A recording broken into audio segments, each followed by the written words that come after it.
ഈശോ മിശിഹായിൽ ഏറ്റവും സ്നേഹം നിറഞ്ഞവരെ, നിങ്ങൾക്ക് സമാധാനം. പ്രിയപ്പെട്ട ദൈവമക്കളെ, എല്ലാവരും സുഖമായിട്ടിരിക്കുന്നു എന്ന് വിശ്വസിക്കുന്നു. ഇന്നത്തെ ഒരു വിഷയം എന്ന് പറയുന്നത് ശരിക്കും ഭയങ്കര ഒരു വിഷമം തോന്നിക്കുന്നൊരു വിഷയം തന്നെയാണ്. കാരണം ഇന്ന് പരിശുദ്ധാത്മാവ് പറയാനായിട്ട് ഇന്നലകളിൽ എനിക്കൊരു ഭയങ്കര ആലോചന തന്നിരുന്നു. അതിനൊരു സാഹചര്യം ഉണ്ടായതുകൊണ്ടാണ് ഇങ്ങനൊരു ടോക്ക് ഇടണമെന്ന് ഞാൻ ആഗ്രഹിച്ചതും.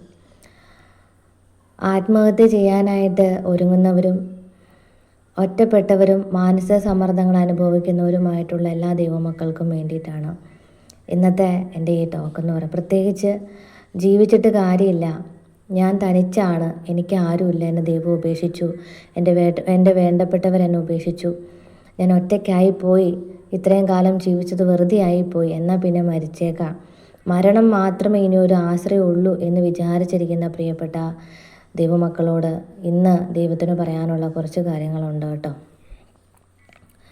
പ്രിയപ്പെട്ടവരെ, നമ്മുടെ ജീവിതത്തിലെ നമുക്ക് ഓരോ ദിവസവും ഒരുപാട് സഹനങ്ങളും ബുദ്ധിമുട്ടുകളും വേദനകളും ഉണ്ട്. പ്രത്യേകിച്ച് ഇന്നലകളിലെ വേദനകൾ, ഇന്നത്തെ വേദനകൾ എല്ലാം കൂടി ആവുമ്പോൾ നമ്മൾ എത്രമാത്രം ദൈവസന്നിധിയിൽ പറഞ്ഞു തീർത്താലും അതിന് മതി വരില്ല. അതുപോലെ നമ്മുടെ പ്രിയപ്പെട്ടവരോട് അതിനൊരു ഉത്തരം തേടിയാലും നമുക്കൊരു സമാധാനമോ സന്തോഷമോ ലഭിക്കുന്നില്ല. ഈ ലോകത്തെ ഏറ്റവും വലിയ ദാരിദ്ര്യം എന്ന് പറയുന്നത് ഒരിക്കലും പട്ടിണിയല്ല, സ്നേഹമാണ്. ഹല്ലേലൂയ. പ്രിയപ്പെട്ട ദൈവമക്കളെ, സ്നേഹം നമുക്ക് കിട്ടാതെ വരുമ്പോൾ, അത് നഷ്ടപ്പെടുമ്പോഴാണ് നമ്മുടെ ജീവിതത്തിൽ സമാധാനം നമുക്ക് നഷ്ടപ്പെടുന്നത്. ഈ സ്നേഹവും സമാധാനവും ഇത് രണ്ടും നമ്മുടെ ജീവിതത്തിൽ ഇല്ലാതാവുമ്പോഴാണ് നമുക്ക് ആത്മഹത്യ ചെയ്യണം എന്നൊരു ചിന്ത ഉണ്ടാവുന്നത്. നിങ്ങൾ കേട്ടിട്ടുണ്ടാവും, ചില സാഹചര്യങ്ങളിൽ ദൈവം നമുക്ക് ഇതുപോലുള്ള ചിന്തകൾ മനസ്സിൽ വരുമ്പോൾ ചില വ്യക്തികളെ കർത്താവ് കൈ നീട്ടി പിടിക്കാറുണ്ട്. നമ്മളൊക്കെ ഒരു നൂൽപ്പാലത്തിൽ കൂടെ പോകുന്ന മനുഷ്യരാണ്. എപ്പോൾ വേണമെങ്കിലും അത് പൊട്ടി താഴെ വീഴാം. പക്ഷെ അത് പൊട്ടി താഴെ വീഴുമ്പോഴും ദൈവത്തിൻ്റെ കരം നമുക്ക് വേണ്ടി അവിടെ കിടപ്പുണ്ടാകും, ഒന്ന് ചേർത്ത് പിടിക്കാനായിട്ട്. പക്ഷെ നമ്മളത് പലപ്പോഴും കാണാറില്ല പ്രിയപ്പെട്ട ദൈവമക്കളെ. ഹല്ലേലൂയ. എൻ്റെ മനസ്സിലേക്ക് ഇപ്പോൾ ഇത് പറയുമ്പോൾ ഓടി വരുന്നൊരു വചനമുണ്ട്.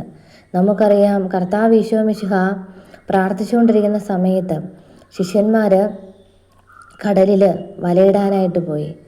ആ സമയത്ത് വലിയൊരു കൊടുങ്കാറ്റ്, അല്ലേ, കാറ്റും മഴയൊക്കെ വന്നു. ആ സെക്കൻഡിൽ തന്നെ ഇതറിഞ്ഞ ഈശോ അവരുടെ അരികിലേക്ക് ഓടി ചെല്ലുക. ഹല്ലേലൂയ. കടലിന് നടുവിലൂടെ നടന്നു ചെന്ന് കർത്താവ് അവരെ വളരെയധികം സേഫാക്കുന്നുണ്ട്, കാറ്റിനെയും കടലിനെ ശാന്തമാക്കുന്നുണ്ട്.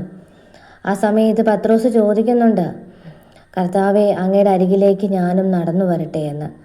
വെള്ളത്തിലൂടെ നടന്നു പോകാൻ വേണ്ടി ഒരുങ്ങിയ പത്രോസ് മുങ്ങിത്താഴാൻ തുടങ്ങിയപ്പോൾ പ്രാർത്ഥിച്ചു, കർത്താവെ, എന്നെ രക്ഷിക്കണമേ. ഈശോ ചോദിച്ചു, അല്പവിശ്വാസി, നീ എന്തിന് ഇങ്ങനെ പറയുന്നുവെന്ന്. കാരണം നമ്മുടെയൊക്കെ വിശ്വാസക്കുറവാണ്, ജീവിതത്തിൽ മുന്നോട്ട് പോകാൻ പറ്റില്ല എന്നുള്ള വിശ്വാസക്കുറവാണ് നമ്മളെയും വെള്ളത്തിലേക്ക് മുങ്ങി മുങ്ങി മുങ്ങി മുങ്ങി കൊണ്ടുപോകുന്നത്, മുക്കിക്കൊണ്ടുപോകുന്നത്. നമ്മളെ പൊങ്ങാൻ അനുവദിക്കുന്നില്ല. ഹല്ലേലൂയ. പക്ഷേ അവിടെയും ഒരു കരം നമുക്ക് വേണ്ടി കർത്താവ് നീട്ടിപ്പിടിച്ചിട്ടുണ്ടെന്നുള്ളത് നമ്മൾ പലപ്പോഴും കാണാറില്ല. ദൈവം നമുക്ക് വേണ്ടി നീട്ടിപ്പിടിച്ചിട്ടുണ്ട്. എന്നെ ഏറെ വേദനിപ്പിച്ചൊരു വിഷയം ഇന്നലെ എനിക്കുണ്ടായത് എൻ്റെ ഹസ്ബൻഡ് എന്നോട് പറഞ്ഞൊരു കാര്യമാണ് കേട്ടോ. അദ്ദേഹത്തിന് കൂടെ ഒരു 23 വയസ്സുള്ള ഒരു ചെറുപ്പക്കാരൻ ഇന്നലെ വൈകുന്നേരം ആത്മഹത്യ ചെയ്തു, തൂങ്ങി മരിക്കുകയായിരുന്നു. അവൻ്റെ ജീവിതത്തിൽ അവനെ സംബന്ധിച്ചിടത്തോളം അവൻ അതായിരിക്കണം ഒരുപക്ഷെ അവൻ തിരഞ്ഞെടുത്ത ഏറ്റവും നല്ല സുന്ദരമായിട്ടുള്ള മരണം. കാരണം അവൻ്റെ അച്ഛനും അമ്മയ്ക്കും ക്യാൻസറാണ്. അപ്പോൾ അവനാണ് ഈ കുടുംബം നോക്കുന്നത്. എല്ലാ തരത്തിലും ഈ ചികിത്സിക്കാനുള്ള ചിലവും വീട്ടിലേക്ക് ചിലവും ഒക്കെ കൂടി ആയിക്കഴിഞ്ഞപ്പോൾ അവന് താങ്ങാൻ പറ്റാത്തതിലധികമായി. അപ്പോൾ ഇവന് ഹസ്ബൻഡിൻ്റെ കൂടെ ഉണ്ടായിരുന്നു കുറച്ച് സമയം. ഇവൻ പറഞ്ഞു, ഞാനിപ്പോൾ വരാം എന്നും പറഞ്ഞിട്ടാണ് ഇവൻ പോയത്. ഒരു ബാറിലാണ് ഇവൻ ജോലി ചെയ്യുന്നത്. ഒരു 10-20 മിനിറ്റായിട്ട് ഇവനെ കാണാതായപ്പോൾ എൻ്റെ ഹസ്ബൻഡിൻ്റെ അരികിലേക്ക് കുറച്ച് ആൾക്കാർ വന്നിട്ട് ഇങ്ങനെ പറഞ്ഞു, ഇന്ന ആൾ ഇന്ന പോലെ കെട്ടിത്തൂങ്ങി. ഇദ്ദേഹം ചെന്നപ്പോൾ കാണുന്ന കാഴ്ച ഇവൻ കെട്ടിത്തൂങ്ങി നിൽക്കുന്നതാണ്. അവനൊരു ഇച്ചിരി ഒരു ജീവനുണ്ടായിരുന്നു. പ്രിയപ്പെട്ട ദൈവമക്കളെ, ആ പയ്യൻ ഇന്നലെ മരിച്ചു. എന്നും അദ്ദേഹം വളരെയധികം സങ്കടത്തോടു കൂടിയിട്ട് പരിശുദ്ധാമ്മയുടെ അരികിലിരുന്നിട്ട് കുറേയധികം സങ്കടപ്പെടുകയും അമ്മയോട് ഒത്തിരി പരാതികൾ പറഞ്ഞു. കാരണം അവനൊരു പ്രത്യേകത എന്നാന്ന് വെച്ചാൽ അവൻ ആ 23 വയസ്സുകാരൻ ചെറുപ്പക്കാരൻ പരിശുദ്ധ അമ്മയുടെ മകനായിരുന്നു. അതായത് അവൻ ഉടമ്പടി എടുത്ത് പ്രാർത്ഥിച്ചു കൊണ്ടിരുന്ന ഒരു മകൻ. ഹല്ലേലൂയ. അപ്പം നമ്മൾ ചിന്തിക്കും, നമ്മൾ പലപ്പോഴും ഇതുപോലെ ആത്മഹത്യയിലൂടെയും ഒറ്റപ്പെടലുകളിലൂടെയും തകർച്ചകളിലൂടെയും ഒക്കെ കടന്നു പോകുമ്പോൾ ദൈവം നീട്ടിയിരിക്കുന്ന കരത്തിൽ പിടിക്കാനായിട്ട് പലപ്പോഴും നമ്മൾ ശ്രമിക്കാത്തത് കൊണ്ടാണ് നമ്മൾ വെള്ളത്തിൽ മുങ്ങിപ്പോകുന്നതെന്ന് ഓർക്കണം. കർത്താവ് കരം നീട്ടാഞ്ഞിട്ടല്ല പ്രിയപ്പെട്ട ദൈവമക്കളെ, നമ്മൾ കർത്താവിൻ്റെ കരത്തിൽ പിടിക്കാത്തതുകൊണ്ടാണ് നമ്മൾ മുങ്ങിപ്പോകുന്നത്. ഹല്ലേലൂയ. ഇവിടെ അവനും പറ്റിയത് അതാണ്. പല ആൾക്കാരും ഞാൻ പറഞ്ഞു കേട്ടിട്ടുണ്ട്, ദൈവം എന്ത് ക്രൂരനാണ്, ഈ മനുഷ്യൻ ഇങ്ങനെ ചെയ്തു കൊടുത്തിട്ടുണ്ടായിരുന്നെങ്കിൽ, ദൈവം ഒന്ന് പ്രവർത്തിച്ചിട്ടുണ്ടായിരുന്നെങ്കിൽ ഈ മനുഷ്യന് ജീവനോടെ ഇരുന്നുകൊണ്ടേനെ. ചില ആൾക്കാർ പ്രാർത്ഥന പോലും നിർത്തും. ജീവിതത്തിൽ പിന്നെ ഒരിക്കൽ പോലും ദൈവത്തെ വിളിക്കുകയോ പ്രാർത്ഥിക്കുകയോ ചെയ്യത്തില്ല. എല്ലാ കുറ്റവും കുറവുകളും എല്ലാം തന്നെ അവർ ദൈവത്തിലേക്ക് വെക്കും. വിശ്വാസം പോലും നഷ്ടപ്പെടുന്നൊരവസ്ഥ. Hallelujah, hallelujah. എൻ്റെ പ്രിയപ്പെട്ട ദൈവമക്കളെ, ആത്മഹത്യ ഒന്നിനൊരു പരിഹാരമല്ല. ഇത് കേൾക്കുന്നവരോട് ഞാൻ പറയാം, ചേച്ചിമാരും ചേട്ടന്മാരും ഒക്കെ നിങ്ങൾ ഇതുപോലെ ഒറ്റപ്പെട്ട് മാനസമ്മർദ്ദത്തിലൂടെയും എല്ലാവരാലും കുറ്റപ്പെടുത്തിയുമൊക്കെ ഒത്തിരി ബാധ്യതകളുടെ കടബാധ്യതകളുടെയും സമ്മർദ്ദങ്ങളൂടെയും കടന്നു പോകുന്ന ദൈവമക്കളെ, നിങ്ങളോട് പറയാം, നിങ്ങൾക്ക് വേണ്ടി കർത്താവ് ഒരു കരം നീട്ടിയിട്ടുണ്ട്. നിങ്ങൾ ആ കരത്തിൽ പിടിക്കുക. ഹല്ലേലൂയ. നമ്മൾ ആ കരം പിടിക്കാത്തത് കൊണ്ടാണ് നമ്മൾ വെള്ളത്തിൽ മുങ്ങി പോകുന്നത്. ഹല്ലേലൂയ. നമ്മൾ ആ കരം പിടിക്കണം. നമുക്ക് ഏറ്റവും നല്ലൊരു ബന്ധം എന്ന് പറയുന്നത് ദൈവവുമായിട്ടുള്ള ബന്ധമാണ്. ഈ ഭൂമിയിൽ ഞാൻ മനസ്സിലാക്കിയൊരു കാര്യമുണ്ട്, മനുഷ്യനോട് നമ്മൾ കാണിക്കുന്ന സമ്പർക്കവും സ്നേഹവും അത് തിരിച്ച് കിട്ടാതെ വരുമ്പോൾ, അല്ലെങ്കിൽ നമ്മളത് പ്രതീക്ഷിച്ചിട്ടായിരിക്കും നമ്മൾ അവരെ സ്നേഹിക്കുന്നത്. പ്രതീക്ഷിക്കരുത്. ഹല്ലേലൂയ. ഒരിക്കലും നിങ്ങൾ പ്രതീക്ഷിക്കരുത്. ഒരു മനുഷ്യനും നമ്മുടെ ഈ ഭൂമി ജീവിതത്തിൽ ഒരു മനുഷ്യനും ആത്മാർത്ഥമായിട്ട് സ്നേഹിക്കാൻ സാധിക്കില്ല. 100% നമുക്ക് സംതൃപ്തി നൽകുവാനും നമ്മളെ സ്നേഹിക്കുവാനും ഒരു മനുഷ്യനും സാധിക്കില്ല. നമ്മളെ ആശ്വസിപ്പിക്കാം താൽക്കാലികമായിട്ട്, പക്ഷേ നിത്യമായിട്ടുള്ളൊരു സന്തോഷം തരാനായിട്ട് ഒരു മനുഷ്യനും സാധിക്കില്ല. അപ്പോൾ ഈ മാനസിക സമ്മർദ്ദങ്ങളും ആത്മഹത്യ പ്രവണതകളും ഒക്കെ അനുഭവിച്ച് മുന്നോട്ട് നീങ്ങാനാവാതെ കഷ്ടപ്പെടുന്ന പ്രിയപ്പെട്ടവരായിട്ടുള്ള ദൈവമക്കളോട് എനിക്ക് പറയാനുള്ളത്, നിങ്ങൾക്ക് വേണ്ടിയാണ് കർത്താവ് കുരിശിൽ മരിച്ചത്. നിങ്ങളിപ്പോൾ കുരിശിൽ കിടക്കുന്നവരാണെങ്കിൽ നിങ്ങൾ ഓർക്കണേ, യേശു കുരിശിലുണ്ട്. ആ കുരിശുമേൽ കിടന്നിട്ട് കർത്താവ് നിങ്ങൾക്ക് നേരെ കൈ നീട്ടിയിട്ടുണ്ട്. ആ കരത്തിന്മേൽ നിങ്ങൾ പിടിക്കണം. പത്രോസ് മുങ്ങി താഴാൻ പോയപ്പോൾ പത്രോസിൻ്റെ കരം മുകളിലേക്ക് പൊങ്ങി നിന്നു, എന്നെ രക്ഷിക്കണമേ എന്ന് പറഞ്ഞു. അല്ലല്ലേ? അപ്പോൾ കർത്താവ് അവൻ്റെ കൈകളിൽ കയറി പിടിച്ചു. നിങ്ങളുടെ കരം എപ്പോഴും മുകളിലേക്ക് പൊങ്ങി നിൽക്കണം. കർത്താവിനെ നോക്കണം നിങ്ങൾ. എനിക്കതാണ് പറയാനുള്ളത്. നമ്മുടെ ജീവിതത്തിൽ ദൈവത്തോടുള്ള സ്നേഹവും വിശ്വാസവും ഒക്കെ പ്രത്യാശയെ നഷ്ടപ്പെടുമ്പോഴാണ് നമുക്കൊന്നുമില്ല മുന്നോട്ടിനി എന്ന് തോന്നുന്നത്. നിങ്ങൾ ഓർക്കണേ, നമ്മുടെ ഒരു നിമിഷത്തെ നമ്മുടെ തെറ്റായ തീരുമാനം കൊണ്ട് നമുക്ക് ആയുഷ്കാലം മുഴുവനും നമുക്ക് ദൈവം തന്നിരിക്കുന്ന ആയുസ് എത്രയാണോ അത്രയും നാൾ നമുക്ക് ജീവിച്ചു തീർക്കാനുള്ള സന്തോഷങ്ങളും സമാധാനവും അനുഗ്രഹവും ഒക്കെ സ്നേഹവും ഒക്കെ ഒറ്റ നിമിഷം കൊണ്ടാണ് നമ്മൾ ഇല്ലാതാക്കുന്നത്. മരണം കൊണ്ട് എന്താണ് നിങ്ങൾക്ക് നേട്ടം ഉണ്ടാവുന്നത്? ഇന്ന് നമുക്ക് കാണാൻ സാധിക്കും, കൂടുതൽ ചെറുപ്പക്കാരാണ് മരിച്ചു പോകുന്നത്. അതുപോലെ ആത്മഹത്യ പ്രവണത ചെയ്യുന്നതൊക്കെ കുഞ്ഞു കുഞ്ഞു പിള്ളേരാണ്. നമുക്കറിയാം, ഒരു മൊബൈൽ ഫോൺ മേടിച്ചു കൊടുത്തില്ലേ ഉടനടി ആത്മഹത്യ ചെയ്യുന്നു. 10ാം ക്ലാസ് തോറ്റുപോയ ആത്മഹത്യ ചെയ്യുന്നു. എന്തെല്ലാം ചരിത്രമാണ് ഇന്ന് ലോകത്ത് നടന്നുകൊണ്ടിരിക്കുന്നത് അല്ലേ? ഇതിനൊക്കെ കാരണം എന്താണ്? നമുക്ക് ദൈവത്തിലുള്ള സ്നേഹമില്ല, ദൈവത്തെ ഭയമില്ലാത്തതുകൊണ്ടാണ്. നമ്മുടെ പ്രത്യാശയും വിശ്വാസമൊക്കെ നമ്മൾ ലോകത്തിൻ്റെ സുഖലോലുപതയിലാണ് ജീവിക്കുന്നത്. അങ്ങനെ ജീവിക്കുമ്പോൾ നമുക്ക് എവിടെയാണ് സമാധാനം ഉണ്ടാവുന്നത്? എവിടെയാണ് സന്തോഷം ഉണ്ടാവുന്നത്? ഞാൻ നിങ്ങളോട് പറയട്ടെ, നിങ്ങൾ ഇന്ന് മുങ്ങിത്താഴാനായിട്ട് പോകുന്നവരാണെങ്കിൽ നിങ്ങൾ കർത്താവിനരികിൽ ഉണ്ടാവണം. നിങ്ങൾ ദൈവത്തെ സന്നിധിയിൽ നിങ്ങളുടെ വിഷമങ്ങൾ, നിങ്ങളുടെ വ്യാകുലതകൾ ദൈവത്തിന് കൊടുക്കണം. എന്നിട്ട് നിങ്ങൾ സമാധാനത്തോടെ ഇരിക്കുക. കർത്താവ് പ്രവർത്തിക്കുന്നത് ഒരു വെയിറ്റ് ചെയ്യുക. മറ്റാരും നിങ്ങളെ തൊടാൻ ധൈര്യപ്പെടില്ല. പ്രിയപ്പെട്ട ദൈവമക്കളെ, നമ്മൾ ദൈവത്തിൽ പ്രത്യാശ ഉറപ്പിച്ചിട്ടുള്ളവരാണെങ്കിൽ, നിങ്ങൾ ദൈവത്തിൻ്റെ മകനോ മകളോ ആണെങ്കിൽ കർത്താവ് നിങ്ങൾക്ക് നേരെ കരം നീട്ടും. അവിടുത്തെ കരത്തിന്മേൽ നിങ്ങൾ പിടിക്കുക. അവിടുന്ന് നിങ്ങളെ ചേർത്ത് പിടിക്കും. ഒരിക്കലും ഉപേക്ഷിക്കുന്നൊരു ദൈവമല്ല നമ്മൾ പ്രാർത്ഥിക്കുന്ന ദൈവം. ഒരു ദൈവമുണ്ട്. ഹല്ലേലൂയ. അതുകൊണ്ട് പറയുക, നിങ്ങൾ സാമ്പത്തിക തകർച്ച ഉള്ളവരാണോ?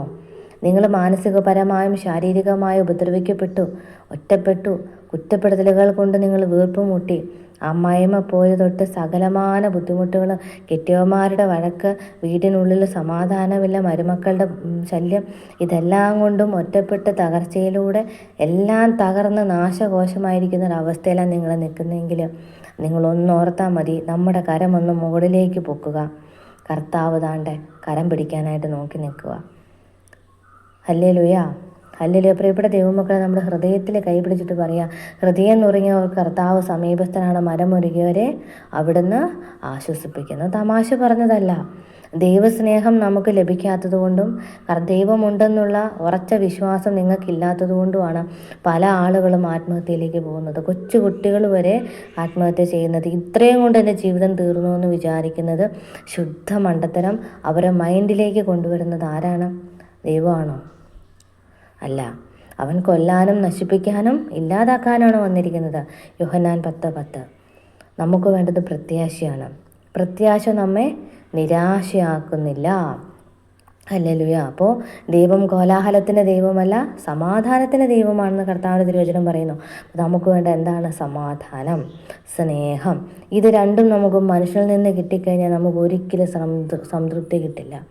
ഒരിക്കലും സംതൃപ്തി കിട്ടില്ല. കാരണം നമ്മുടെ ജീവിതത്തിൽ വേദനകളില്ലാത്തൊരു ദിവസം ഉണ്ടാവില്ല.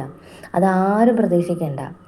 100% ഒരിക്കലും ഒരു മനുഷ്യന് സമാധാനത്തോടു കൂടി ജീവിക്കാൻ പറ്റുമെന്ന് ഞാൻ ഉറപ്പ് തരാം. പക്ഷെ പ്രശ്നങ്ങളില്ലാതെ ജീവിക്കാൻ പറ്റുമെന്ന് ഞാൻ ഉറപ്പ് തരില്ല. കാരണം ആ പ്രശ്നങ്ങൾക്ക് നടുവിലും ഞാൻ പറഞ്ഞില്ലേ, മുങ്ങിത്താഴാൻ പോകുമ്പോൾ നമുക്ക് നേരെ കൈ നീട്ടുന്ന ഒരു കരത്തെ നമ്മൾ കണ്ടു കഴിഞ്ഞാൽ നമുക്കവിടെ വലിയ പ്രത്യാശയാണ്. ഹല്ലേലൂയ. അപ്പോൾ അത് സമാധാനം കിട്ടാത്ത എന്തുകൊണ്ടാണ്? നമ്മളിൽ തന്നെ ആശ്രയം വെച്ചിരിക്കുന്നു, മനുഷ്യരിൽ ആശ്രയം വെച്ചിരിക്കുന്നു, ദൈവത്തെ മാത്രം നമ്മൾ കാണുന്നില്ലാത്തതുകൊണ്ടാണ്. അപ്പോൾ അതുകൊണ്ട് പ്രിയപ്പെട്ട കുഞ്ഞുമക്കളും പ്രിയപ്പെട്ടവരായിട്ടുള്ള എല്ലാ ചേച്ചിമാരും ചേട്ടന്മാരും അപ്പച്ചന്മാരും അമ്മച്ചിമാരും ഒക്കെ കേൾക്കേണ്ടതായിട്ട് പറയുക, ആരും ഒറ്റപ്പെട്ട് ജീവിക്കുന്ന സാഹചര്യത്തിൽ കടന്നു പോകുന്നവരല്ല. എല്ലാവർക്കും മുകളിലൊരു ദൈവം തമ്പുരാൻ ഇരിപ്പുണ്ട്. നമുക്ക് നേരെ കൈനീട്ടുന്നൊരു ദൈവം തമ്പുരാൻ ഇരിപ്പുണ്ട്. പ്രിയപ്പെട്ട ദൈവമക്കളെ, നിങ്ങളിത് കേൾക്കുന്നവർ ആരൊക്കെയോ മനസ്സുരുകി വേദനയോടെ നീറുന്നവരുണ്ട്. അവരോട് പറയുക, കർത്താവ് നിങ്ങളോട് സംസാരിക്കാൻ ആഗ്രഹിക്കുക. നിങ്ങളൊന്ന് കരമുയർത്തിയാൽ കർത്താവ് നിങ്ങളുടെ കരത്തിൽ പിടിക്കും. നിങ്ങൾ മുങ്ങിത്താഴാൻ പോകുമ്പോൾ കർത്താവ് നിങ്ങളെ ചേർത്ത് പിടിക്കും. അവിടുന്ന് പറയുക, ഞാൻ നിങ്ങളോട് കൂടെയുണ്ട്, ഞാനാണ് നിങ്ങളുടെ ദൈവം. നിങ്ങൾ ഒരിക്കലും പരിഭ്രമിക്കുകയോ സംഭ്രമിക്കുകയോ വേദനിക്കുകയോ ചെയ്യരുത്. കാരണം കർത്താവ് നിങ്ങളോട് കൂടെയുണ്ടെന്ന്. എനിക്ക് നിങ്ങളോട് പറയാൻ അതാണ്. ആത്മഹത്യ ഒന്നിനൊരു പരിഹാരമല്ല പ്രിയപ്പെട്ട ദൈവമക്കളെ. നിങ്ങൾക്ക് ധൈര്യമുണ്ടോ മുന്നോട്ട് പോകാനായിട്ട്? നിങ്ങൾക്ക് ധൈര്യമുണ്ടെങ്കിൽ നിങ്ങൾ ജീവിതത്തിൽ തോൽക്കില്ല. നമ്മളിപ്പോഴും വിജയം കൊണ്ട് നമ്മൾ തോൽവിയെ എന്നേക്കുമായിട്ട് പിന്നോട്ടേക്ക് കൊണ്ടുപോകണം. തോൽക്കരുത്. ആ മനസ്സിൽ നമ്മൾ തളർന്നു പോയ ഹൃദയത്തെ ഉണ്ടല്ലോ, നമ്മൾ ഉയർത്തെഴുന്നേൽപ്പിക്കണം, ചേർത്ത് പിടിക്കണം. അങ്ങനെ വന്ന ഒരാളാണ് ഞാൻ. ആരുമില്ല, പ്രിയപ്പെട്ടവരില്ല, ബന്ധുക്കളില്ല, ആരുമില്ലാതെ ചെറുപ്രായത്തിൽ തന്നെ ഒറ്റപ്പെട്ടു പോയ ഒരാളാണ് ഞാൻ. എനിക്ക് ആരുമില്ല. പക്ഷേ എനിക്കൊരാളുണ്ട്. ഞാൻ താന്നു പോയപ്പോൾ എന്നെ ചേർത്ത് പിടിച്ച ഒരു ദൈവമുണ്ട്. ഹല്ലേലൂയ. ആ ധൈര്യത്തിൻ്റെ പുറത്ത് പറയാം, നിങ്ങൾ ഇന്ന് ഏത് അവസ്ഥയിലായിരുന്നാലും ഏത് സിറ്റുവേഷൻ ആയിരുന്നാലും നിങ്ങൾക്ക് ആരും തരാത്തൊരു സമാധാനം, നിങ്ങൾക്ക് ആരും തരാത്തൊരു പ്രത്യാശ നിങ്ങളുടെ ദൈവം തരും. ഹല്ലേലൂയ. അതുകൊണ്ട് എൻ്റെ പ്രിയപ്പെട്ട ദൈവമക്കളെ, നിങ്ങൾ മരണത്തെക്കുറിച്ച് ചിന്തിക്കരുതേ. നിങ്ങൾ ജീവനെക്കുറിച്ച്, നിത്യജീവനെക്കുറിച്ച് ചിന്തിക്കുക. കർത്താവ് നിങ്ങൾക്ക് തരാൻ പോകുന്ന വലിയ ഒരു സമാധാനത്തെക്കുറിച്ച് ചിന്തിക്കുക. നിങ്ങളുടെ മുന്നോട്ടുള്ള ജീവിതത്തിൽ നിങ്ങൾ കുരിശുമേലേക്ക് നോക്കുമ്പോൾ നിങ്ങൾ ഒറ്റയ്ക്കല്ല. നിങ്ങൾ ചുമക്കുന്ന കുരിശ് ചുമക്കാൻ അവന് നിങ്ങളോട് കൂടെ ഉണ്ടെന്ന് ഓർക്കണേ. നിങ്ങളുടെ കൈകൾ താഴാതിരിക്കട്ടെ. കർത്താവ് നിങ്ങളെ ചേർത്ത് പിടിക്കാൻ ഞാനും പ്രാർത്ഥിക്കുന്നു. ദൈവം അനുഗ്രഹിക്കട്ടെ.